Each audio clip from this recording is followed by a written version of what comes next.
ఇది ఎప్పుడైతే మెల్ల వేసుకున్నానో పావును మెల్ల వేసుకున్నట్టుంది. ప్రెస్ మీట్ లో అరవకపోతే ఈ పాము కరుస్తుంది. పార్టీ స్క్రిప్ట్ వచ్చింది. అరే మన పార్టీ ఆఫీసా సినిమా ఆఫీసా? ఏంటా ఈ స్క్రిప్ట్లు? అంటే సాయన వెళ్ళిపోతున్నాడు కదా, దాని గురించి మాట్లాడాలి సీరియస్ గా.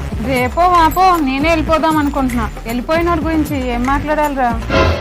ఎవరు రాస్తారు ఈ స్క్రిప్ట్? మైండ్ ఉన్నవాడైతే కాదు. మొన్న నేను మాట్లాడింది వింటే నాకే చిరాకు వేసింది. మంచి పేమెంట్ ఇచ్చి మంచి రైటర్ తో రాపించవచ్చు కదరా. మనోళ్ళు ఇచ్చే పేమెంట్ తెలుసు కదా. తెలుస్తుంది. ఇంత అనుకుని వచ్చా, ఇంత ఇస్తున్నారు. ఈ పార్టీ కండువ వేసుకోగానే మీ ముఖంలో కళ వచ్చింది. ఈ కండువా వేసుకుంటామేమో గానీ కామెంట్స్ లో నన్ను వేసుకుంటున్నారు. ఒకసారి చదవరా. పార్టీ నుంచి అస్తమించిన సాయిరెడ్డి ఆయన పైకి పోలేదురా, పార్టీ నుంచి బయటికి పోయాడు. దానికి అస్తమించడం అని రాయడం ఏంట్రా? నువ్వు క్లారిటీ కోసం అడిగావు గానీ అన్న అయితే డైరెక్ట్ చదివేవాడు. ఆయన అలా ఉన్నాడు కాబట్టి మన పార్టీ ఇలా ఉంది.